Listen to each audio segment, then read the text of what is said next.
11 pour tous, Africain par défaut. Alors, c'est quoi un Africain par défaut? En fait, je fais cette vidéo parce que à l'approche de la CAN, il y a plein de petites choses qui reviennent à chaque année, comme ça, qui m'énervent un peu.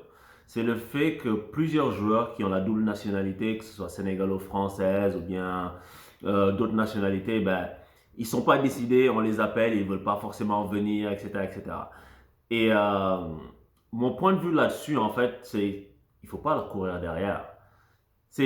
Je sais que c'est beaucoup plus complexe que ça. Il y a des gens, ils refusent parce qu'ils peuvent pas, parce qu'ils pensent que s'ils sont avec la France, ils vont gagner plus. Mais dans ce cas, reste en France. Joue pour la France. Moi, j'ai aucun problème avec les mecs qui veulent jouer pour la France. Il faut que ce soit clair, net et précis. Je n'ai aucun problème avec un joueur qui me dit que moi, je ne veux pas jouer pour le Sénégal, je veux jouer pour la France. Je pense qu'il a le droit. Les gars, souvent, ils ont grandi en France, ils ont été formés en France, ils ont fait tout leur cursus en France. Moi, je trouve que c'est normal qu'ils jouent pour la France. D'ailleurs, je pense que c'est des joueurs français. C'est pas, des fois, par exemple, l'équipe de France, juste une petite parenthèse. L'équipe de France, elle gagne la Coupe du Monde. Les gens disent c'est la victoire de l'Afrique. L'Afrique a gagné. Mon gars, c'est la France qui a gagné. Ces gens sont français. Dans les autres domaines de la vie, on ne peut pas demander aux gens de dire ils sont, ils sont français et puis quand ils gagnent, dire ils sont africains. Ils sont français. Laissons-les dans leur coin là-bas. Mais ce que je voulais dire, c'est par exemple, je respecte beaucoup un gars comme Issa Diop. Le gars, il a dit moi, je ne veux pas jouer pour le Sénégal. Tu sais, c'est clair, net et précis. Le gars, il a dit, je veux jouer pour la France, que je sois sélectionné par Deschamps ou un autre entraîneur ou pas. Et ça commande le respect. Tu peux pas ne pas respecter un truc pareil. Moi, je lui en veux pas du tout. J'espère qu'il va faire une belle carrière, qu'il va atteindre ses objectifs, qu'il va aller très loin. Le truc qui me dérange, c'est l'ambiguïté que certains mettent. Par exemple, des joueurs comme, je sais pas, des Ferland Mendy. Si tu veux pas, tu dis je veux pas. Tu n'attends pas que les gars t'appellent et puis tu es tenté. Et quand tu commences à devenir bon, tu te dis ah attention, je vais peut-être être pouvoir appeler en France, donc j'attends. Tu fais courir le sélectionneur national. Je ne parle pas exactement de Ferland Mendy parce que je ne sais pas si c'est ça qu'il a fait. Mais il y en a plein, c'est ça qu'ils ont fait. Ils font courir les sélectionneurs nationaux, ils font courir les membres du staff, ils hésitent, etc. Ils attendent que le sélectionneur les appelle, etc. Et ça, c'est pas possible. On ne peut pas avoir des joueurs avec des motivations au rabais. On ne peut pas faire ça parce que sinon on va jamais gagner. Et tu sais, la liste est longue de joueurs qui ont fait ça. Moi, je me rappelle quand j'étais plus jeune, il y avait déjà le cas Ibrahim Ba. Ibrahim Ba, genre excellent joueur. Moi, j'aimais beaucoup. Il était sur l'aile, il courait, il faisait des différences et tout. C'était vraiment impressionnant à regarder. Mais quand le Sénégal a voulu le prendre, le gars il a choisi la France. Pour comprendre, tu sais, c'est une époque 98, des Zidane, partout, les Djorkaeff, etc. Mais au final, les gars l'ont saqué. Le gars l'a pas pris. Jacquet, Ibrahim Ba, il est dans les joueurs qui ont été mis dans un hélicoptère, si je me souviens bien, retour à la case maison avant la Coupe du Monde. Et ça, je pense que jusqu'à aujourd'hui, il le traîne comme blessure. Et s'il était venu au Sénégal, il n'aurait pas eu ça. Il n'aurait pas eu ce traitement-là. Après, c'est dommage pour lui. Moi, je n'en veux pas personnellement Ibrahim Ba, mais le fait de choisir, comme de ne pas choisir en fait et d'avoir un choix par défaut, ça me dérange beaucoup. Et on a vu le cas de Sakho, Lamine Sakho qui jouait à Saint-Etienne à un moment donné et à l'OM aussi. On l'a appelé, on l'a même poursuivi limite pour qu'il vienne. Il a dit non, je veux avec la France. Mais après, il y a eu une règle de la FIFA. Et puis, si tu étais en équipe A et que tu avais moins de 21 ans, tu avais le droit de changer. Après, finalement, elle a joué pour le Sénégal. Il y en a plein d'autres comme ça. C'est pas que le Sénégal. Il y a des joueurs comme Boateng du Ghana. Le gars, il était hésitant. Après, il a choisi le Ghana. Super joueur. J'aimais beaucoup ce joueur. Mais après la Coupe du Monde, après, les gars, ils sont aux abonnés absents.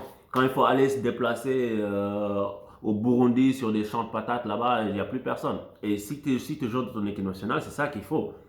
Après, tu sais, il y a quelques années, j'avais discuté avec Ferdinand Coly de ça. Parce qu'il était dans le staff et puis je disais oui mais genre comment vous pouvez courir derrière les joueurs qui veulent pas venir, etc.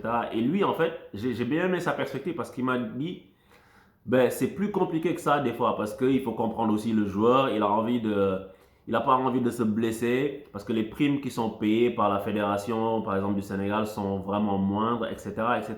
Et plein de choses que je peux pas dévoiler publiquement. Mais son argumentaire, en gros, il était que ben, le joueur, il sacrifie des choses. Mais je comprends qu'il sacrifie des choses. Je comprends ça, je le conçois. Mais c'est ça justement la définition de vouloir représenter ton pays.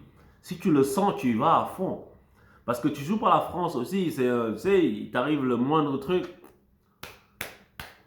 Et puis ton salaire, c'est pas l'équipe nationale qui la paye, qui le paye plutôt, c'est pas la fédération, c'est le gros du salaire, il est payé par les clubs. Après, il m'a aussi dit, bah oui, bah, les clubs, ils regardent, les joueurs, des fois, ils risquent des choses en quittant leur club, certains, je le conçois bien.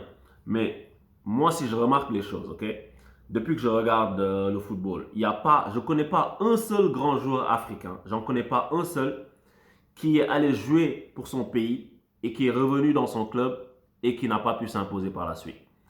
Le club va tout faire pour te dissuader, mais si ton talent il parle, ils peuvent rien faire pour t'arrêter. Si tu as envie de jouer pour le Sénégal, tu vas pouvoir jouer pour le Sénégal.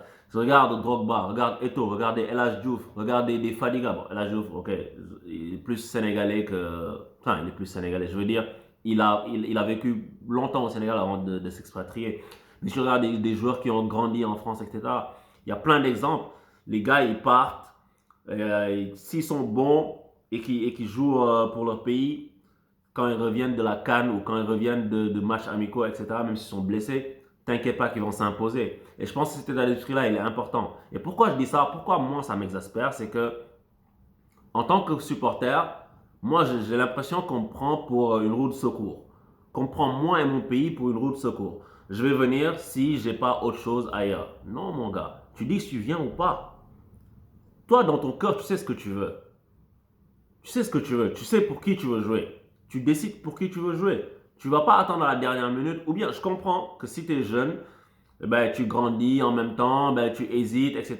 Mais il y a un moment où, si la sélection se présente devant toi, tu ne dis pas, je vais attendre si l'autre m'appelle. Ça veut dire que tu préfères l'autre. Comme si, genre, tu as parlé à deux nanas et puis il y en a une qui te relance et puis tu réponds pas trop en attendant de voir ce que l'autre va te dire, c'est que tu préfères l'autre. Donc, faut tout de suite le dire, mon gars. Tu vas faire gagner du temps à tout le monde.